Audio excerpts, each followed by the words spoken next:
politique pôles territoriaux 8 pôles yi espérons que vraiment la donne va changer alors ñu dugg ci mbirum campagne de commercialisation de l'arachide mooy coow li fi mu ne de le contexte déjà yow yaa ngi nekk spécialiste en tout ce qui est agrobusiness donc campagne bi comme ni dañoo nekk ci dynamique de rupture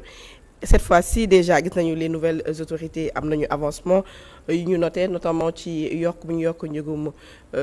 prix gerte gi mais aussi li nga xam ne muy les huiliers depuis daaw sax mun nañoo wax ni ñoom it instant yi ils ont été subventionnés donc mu nekk ay avancement yu majeur yoo xamante ne nemmeeku nañ le nouveau régime def nañ ko mais yéen en tant que spécialiste di yëngu ci mbir bi fan ngeen gis ni état woon na fa gën a dut baaraam bu ko defee ki nga xam ne ñoom ñoo nekk ci mbay mi muy les paysans gën cee gis seen bopp ci mbirum campagne bi. waaw merci beaucoup état mi ngi jàpp waaye jàpp bi nag dafa des ça il faut le dire hein parce que c'est vrai que 305 francs bi nga xam ni moom la ñu fixé prix gerte gi arrangé wul huiliers yi parce que huiliers yi bu ñu jëndee gerte gi dañu koy nal dafa am ay frais de production yoo xam ni pour ñu mën ko def diwlin wala beneen produit pour mën ko jaay commercialiser ko dafa am ay réalités yoo xam ni day mooy fret bi nga xam ni dañu koy day am booy jël sa marchandise di ko yóbbu assurance yi nga xam ni da nga koy fay donc yooyu yëpp dafa am ay réalités yoo xam ni bu ñu jëndee 305 francs ci baykat bi duñ ci mën a génn du viable pour ñoom donc loolu moo tax état xam na ko bi ko état xamee mu ni damay subventionné à 80 francs le kilo donc waaw loolu lu ñuy rafetlu la vraiment mais loolu dong doyul parce que boo subventionné ba wax ko ba premier ministre moom moo ko wax assemblée moo ko njëkk a wax après ministre bi wax na ko mais da nga koy matérialiser aussi li des fi mu nekk nii parce que problème bi am fi mu nekk ci campagne gerte gi mooy kenn amul xaalis boo xam ni mën ngaa dem fekki baykat yi fa ñu nekk jënd gerte gi wala mën ngaa toog ci sa point de collecte comme ni ko opérateurs yi di def yor seen xaalis financement toog ci point de collecte yi baykat yi ñëw indi gerte gi ñu jënd fay loolu moo amul parce que xaalis amul financement mi ngi fii les privés sont là. Sonacos mi ngi fii Sonacos dañ ko war a gën a dooleel parce que Sonacos quoi qu'on puisse dire quand même outil de développement rural la pour dëkk bi mënul génn ci campagne bi mais Sonacos dong doyul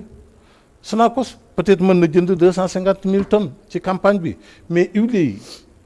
il faut que ñu jàppale leen Xadi moom laa wax pour ñu mën a jënd parce que ñoom it banques yi ñoo leen di accompagner banque bi bu xelam dalul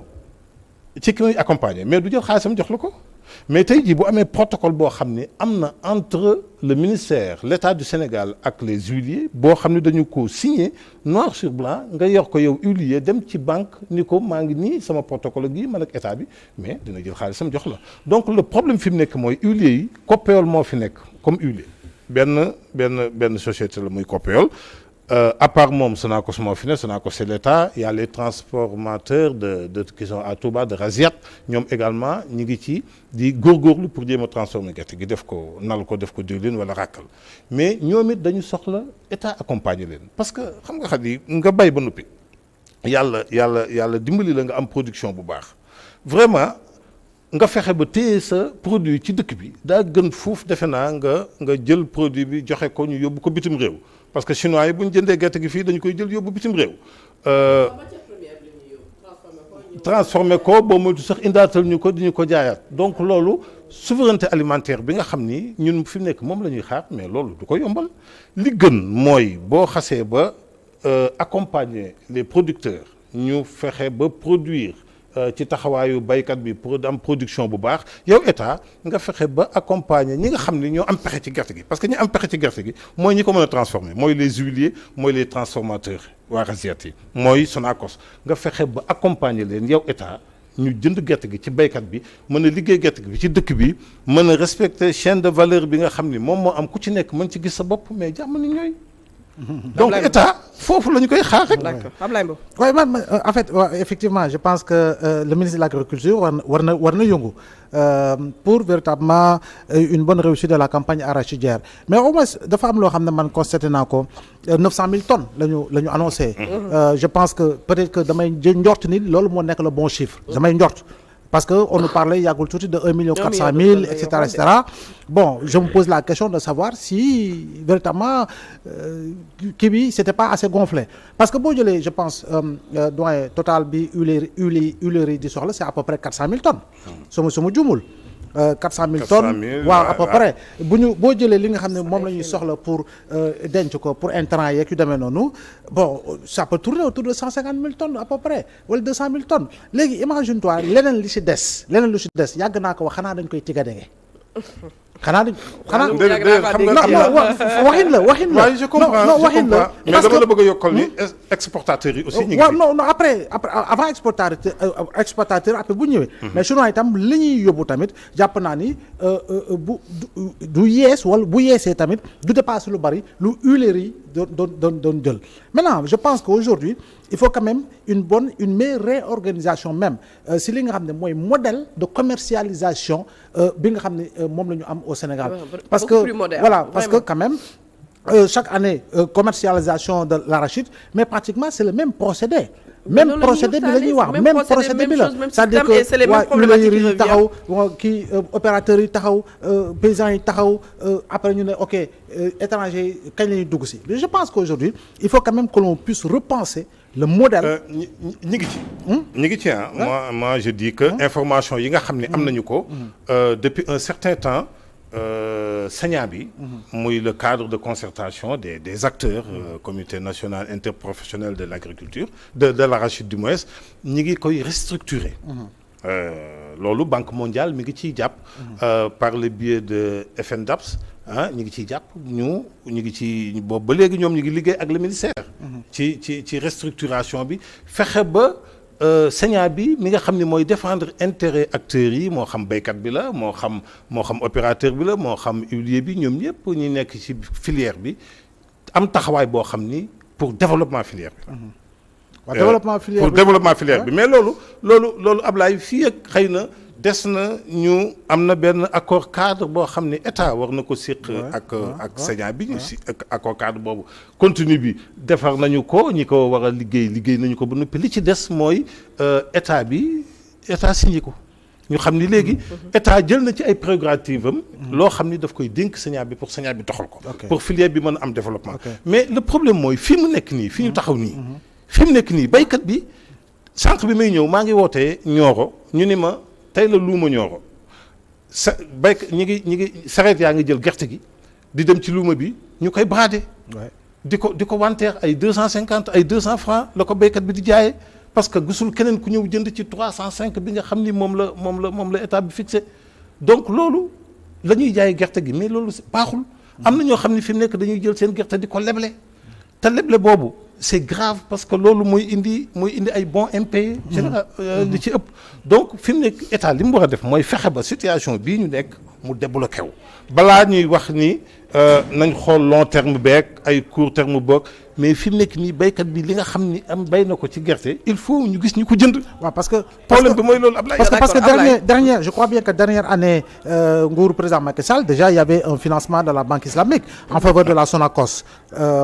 En faveur de la Société nationale de commercialisation des oléagineux du Sénégal. Voilà donc je pense que loolu tam faw ñu ñëwaat ci tuuti pour mën a xam effectivement montant bi je crois bien que c'était autour de 61 milliards quelque chose comme ça je veux bëgguma wax montant exact pour juum. pour bañ a juum mais je pense que comme ni nga ko waxee il faut quand même ñu gën a dooleel Sonacos c'est vrai que tey jii nii structure régionale yi yu si bari. structure régionale bi c'est obsolète c'est accueilli ak les privés. ak les privés waxaar ma ñëw. je pense que yu si bari kii na ADEAN et consorts yëpp ñu ngi fonctionner waat ñu ngi jëlaat si seen rythme il faut quand même que tamit ñu yokkaat li nga xam ne mooy unité de transformation yu jëm si wàllu gerte bi parce que man ku dul huiliers yi nga xam ne xam nga leen ràññee nga leen mais keneen koo xam ne dafa yor unité mais on ne sait pas parce que tey bul fàtte ne gerte bi dafa am aflatoxine tey jii ni transformation bi huile boobu ngay utiliser mais écoute produit boobu est-ce que en réalité ku koy contrôle bi ak demee noonu pour véritablement éviter li nga xam ne mooy élément cancérogène yi nga xam ne mi ngi ci kon pour man ñi nga xam ne ràññee nga leen te dañuy defar diwlin parce que suñu gerte gi day produit huile de qualité huile de qualité nag d'arachide mooy voilà huile de moo gën voilà a cher. voilà huile de qualité la ñuy defar kon donc ñun war nañu mën a créer les conditions ba nga xam ne huile sax daanaka dootuñu ko soxla. muy te malheureusement ñun dañ koy importer. waaw moom laa wax mais justement. on a ñoom excédent d'arachide ba pare ñuy importer huile c'est paradoxal. bu ñu wutee ay pexe rek. war ko mën a am. Sénégal yi yëpp di consommer di utiliser huile d'arachide parce que moo gën. moo gën huile bi mais huile yi ñuy importer ay huile de tournesol la ñuy importer. waaw ñu koy togg mais parce que bi dafa cher ay problèmes yoo xam ne xamuñu. alors que fii nii dañoo am excédent. parce que huile d'arachide bi dafa cher mënuñu ko jënd ci grande surface yi lañ koy jaayee. industriel bi bu jëndee gerte gi ba nal ko ba génn ay coûts de production mag yooyu yëpp prix ba mu koy mën a jaayee pour am ci dara mais dafay cher ci le sénégalais.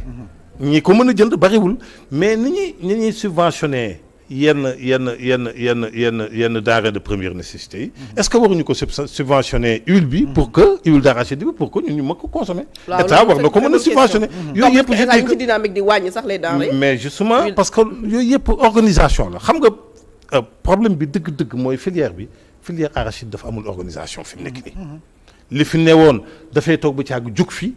diggante boobu parce que ay onkat ñoo fi nekkoon à l'époque boobu affaire bi dafa doxoon dafa neexoon. bi nga xamee ni ñoom dañu fi nekk di lijjanti filière bi ni muy doxee di lijjanti baykat bi li muy am ak li mu dul am. ISRA moo nekkoon intermédiaire entre intermédiaire la woon ay temps mi ngi fi jóge ay années 82 ans je pense. defe naa la fi encore disparaître. moom moo daan jënd gerte gi ci baykat yi di ko jaay les industriels moo nekkoon intermédiaire bi boobu moom da daan lijjanti liy doxal filière bi. ISRA nekk fii di def encadrement technique. ISRA da daan semence yi moo ko daan lijjanti di dem ci tool yi di xool ba xam ñi ngi respecté technique yëpp pour mën a am une bonne production mais loolu lépp bu fi jógee aussi doo bàyyi vide boobu rek. boo ko bàyyee mais lu neex waay def sa mbëx loolu lay doon waaye ku ne day xool lu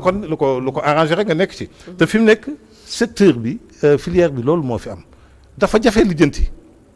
ni muy tëdd nii dafay jafe lijjanti parce que opérateur bi daf fi nekk huilier bi daf fi nekk. baykat bi daf fi nekk exportateur bi daf fi nekk ku ci nekk da ngay xool lu la arrangé. et le consommateur aussi. consommateur yi li arrangé exportateur bi yenn saa yi du arrangé baykat bi parce que kiy jënd gerte moom di exporter di yóbbu bitim réew bu ko mënee jëndee lu prix bu néew bu gën a moins cher moo gën a arrangé baykat bi jaayee prix boobu arrangé wu ko moo tax bi ñuy wax ni 305 la état bi fixé prix gerte bi exportateurs yi ni mu ñoom prix boobu arrangé wu leen duñ ko mën a jënd yóbbu ko. mais état moom ko doon def c'est dans le dynamique nekk ci dynamique boo xamante ne paysan bi da ciy gis boppam. waaw mais léegi nag état bi nag jaay gerte dañ ciy am. c'est minime mais c'est bien loolu dañ koy rafetlu ci mais bu mu def demi-mesure ba na dem jusqu'au bout de sa logique. en quoi faisant. mu jàppale Sonacos parce que Sonacos moom comme ni ma ko waxee léegi mënul génn ci dispositif bi mais mu jàppale également les huiliers qui sont là benn huilier moo fi nekk muy Copéol à part Copéol waa Rasiat yi mooy les transformateurs ils sont organisés Ablaye qui sont à Touba ñoom ñoo fi nekk di jënd gerte gi aussi di nal di jaay. donc ñooñu war nga leen mën a jàppale état am na BND ngeen baal ma ci publicité bi mais am na état am na ay banque am na banque agricole ñu ngi fi am na ay institution ay DER ak yooyu yëpp ñu ngi fi DER ci tabaski gi gis nañu ko muy jënd ay xar di joxe pour néew ji doole yi mën a tabaski c'est très bien mais DER na ñëw dugg ci campagne bi ñi fi nekk war a am pexe ci gerte gi bariwul. Sonacos la Copéol la waa Rasiat la ñooñu yomb na nga jàppale leen. boo leen jàppalee ci ñu am ay financement dañuy jël seen financement dañuy dem am nañu seen i opérateurs yi dañuy dem ci point de collecte yi baykat yi dañuy ñëw indi gerte gi ci point de collecte yi ñu jënd ko mais jàmm ni ñooy ku ci nekk gis sa bopp problème bi loolu jafewul volonté état rek la Ablaye pour que situation bi décanté woo bu décanté woo nag léegi nag ñu xool comment organiser la filière. oui moo tax organisation boobu sur organisation parce que wax na ko mais je pense qu'il faut accélérer le processus de réforme. Le processus de réforme parce que tey au Sénégal je crois bien que depuis 61 on ne parle plus de réforme agraire au Sénégal c'est Mamadou Dia au temps où il était président du conseil qui avait tenté des réformes agraires. réforme agraire yooyu la ci jiitu mooy li nga xam ne mooy l'or que l'on mange et l'or que l'on mange c'est l'arachide parce que c'est l'or que l'on mange parce que gerte amuloo si sànni quand l'arachide va tout va voilà gerte amuloo si sànni ñax ba da nga koy transformer ngooñ la coque bi da nga koy transformer voilà daf ko savon et tout doom bi da nga koy transformer autant en huile autant en chocolat autant en tout loo xam ne mën nga ko def donc ñun war nañu mën a yegg si benn niveau boo xam ne li nga xam ne mooy suñu secteur secondaire parce que nous avons un secteur secondaire faible ce secteur secondaire faible là mooy le secteur de la transformation mais le pays qui ne transforme pas mais du mën a bénéficier wu si matière première bi. parce que matière première bi nga yóbbu Chine. Chine bi da koy dem transformer ko benn si cang-cang ñëw lu mu jëndee woon kilo bi 200 francs ñëw jaay la ko amaana kilo bi yëpp boo ko xaymaa si ay sachet dina yegg 20 000 francs parce que da ko transformer yokk si suukar yokk si xorom def si leneen ak leneen transformer ko kon ñun suñu wàllu bopp am nañu tous les instruments autour li nga xam ne mooy secteur agricole il a parlé de l'ISRA ISRA fi nekk di yore véritablement tout ce qui est recherche agronomique il y a aujourd'hui l'ITA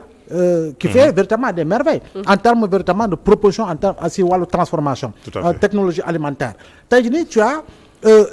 li nga xam ne mooy agence conseil rural mi ngi fi y a les DRDR partout comme j'ai l'habitude de le dire tu as l'institut de pédologie bi nga xam ne moom mooy liggéey si wàllu suuf si ndax dee na wala dee que nañ koy dekki lekk jëloon donc voilà tu as tous les éléments autour kon filière arachide bi nga xam ne colons yi ñoo ko fi impose depuis lors je dis que ñun buñ si mënut am l'expérience qu'il faut pour véritablement ñu bañ a ci dëgg ay coow gerte gi jaay nañ ko jaayuñu ko prix bi fixé nañ ko fixé wuñu ko. mais pourquoi c'est les mêmes questions qui reviennent chaque année chaque campagne les mêmes doléances les mêmes problèmes écoute c'est les mêmes revendications tu sais pourquoi parce que même raay bi la ñu utiliser c'est-à-dire que même raay bi la locomotive bi c'est-à-dire que léeg-léeg bopp bi dañ ko war a soppi bu comme ñi lay dem Kaolack léegi day jóge Kaolack ñu soppi locomotive mu def ni raay bi ci boobu lañ jël teg fa TGV voilà donc il faut que mu soppeeku pour man si li nga xam ne mooy des locomotives mais avec des rails avec plusieurs locomotives des rails avec plusieurs locomotives bi nga xam ne ku si nekk da am na rôle spécifique bu muy jouer selon destination bi ak objectif bi nga xam ne war nga ko atteindre parce que tey dañ la naan non SECO yaa ngi taxaw paysans yi ngi taxaw opérateurs yi ñu ngi jënd paysans yi gisuñu ko jënd ñu ngi baraade écoute pratiquement c'est toujours la même chanson donc war nañu évoluer autrement mais en allant dans le sens d'une cogitation les acteurs là war nañu accélérer le processus de cogitation. waaw je pense que ñoom pare nañu pare nañu parce que ci information yi ma mujj jot même Sénat bi exportateurs yi bokkuñ ci woon. te fi mu nekk dañuy changer pour dugal leen dañuy dugal tous les acteurs parce que xam nga li indi coow li toujours Ablaye bokk na ci. à chaque fois bu ñuy waaj a fixer prix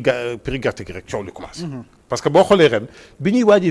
a fixer prix gerte gi la coow bi commencé producteurs yi commencé di wax parce que exportateurs yi boobu commencé nañu di wax neen prix bi war na weesu fii war na toll fii war na kii fii te prix bi xam nga bu ñu koy fixer Sénat moom ñoo koy fixer Sénat dafa am ay paramètres yoo xam ni da koy jël en considération avant que muy fixer prix bi bu fixer nag prix bi selon li nga xam ne mooy xew à l'international. te acteurs yi nekk ci biir jubawuñu day jébbal kayit yeeg lépp lay jébbal état pour arbitrage bu boobaa état nag mooy décider bu ñu juboo ñoom seen biir ñu communiquer prix bi ñëpp yëg ko bu ñu jubawul ñu jël lépp jébbal état daal di arbitrer daal di wax prix bi donc dañ daan faral di def conseil interministériel mais ren conseil interministériel bi amul pour lan amul on ne sait pas mais ministre bi communiqué na prix bi. waaw waaye comme j'ai dit tantôt rek boo communiquer prix bi également da ngay permettre baykat bi nga xam ne yow yaa ko ni 305 ngay jaayee da ngay fexe ba baykat boobu mën a jaayee 305 parce que loolu yow da nga ko wax pour baykat bi mën cee gis boppam wax nga ko léegi pour moo am nañu ni sax c'est un prix politique man waxuma ni prix politique la mais dañu bëgg baykat bi coono yi mu daj pendant 3 mois 4 mois ci biir toolam mu mën a am loo xam ni quand même waaw vraiment man noonu laa ko gisee mais da ngay fexe ba baykat bi bu jëlee gerteem am fu mu ko yóbbu jaay ko à 305 mën ci am dara. c'est-à-dire état bi foofu lañ koy xaar dëgg la Sonacos mi ngi góorgóorlu mais Ablaye wax naa la ko léegi Sonacos dong doyul. effectivement.